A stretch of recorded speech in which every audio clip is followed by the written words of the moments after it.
வணக்கம் ஃப்ரெண்ட்ஸ். என்னென்னா இந்த பூக்களை பார்த்த உடனே உங்களுக்கு என்ன பூன்னு தெரியுதா?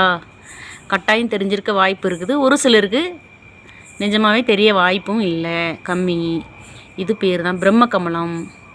இதனுடைய இலைகளை பாருங்களேன். இது செடி உருவாக்க ரொம்ப ஈஸிங்க. இலைகளை கிள்ளி வச்சாலே வந்துடும் 1 மந்தில். இது செடியுடைய அழகு. ஒரு 6 பூக்கள் இன்றைக்கி ஒரே நாளில் எங்கள் வீட்டில் பூத்துருக்கா. ரொம்ப அழகாக இருந்துச்சு. நான் உங்கள்கிட்டையும் பகிர்ந்துக்கணுன்னு ஆசைப்பட்டேன். ராத்திரி 11 மணிக்கு எடுத்துகிட்ருக்கோம். பாருங்கள், இந்த மலர் வந்து இரவே பூத்து இரவே அப்படியே சுருங்கிடுவாங்க இவங்க. மலர் எல்லா பூக்களுமே காலையில் அருமையாக மலர்ந்துருப்பாங்க. ஆனால் இவங்க வந்து இரவு மட்டும்தான் அருமையாக மலர்ந்துருப்பாங்க. அது ரொம்ப அருமையாக இருந்துச்சு. அதனுடைய இதழ்கள் எல்லாமே அழகாக இருக்குது. பார்த்து ரசிங்க. வணக்கம். தேங்க்யூ. பாய்.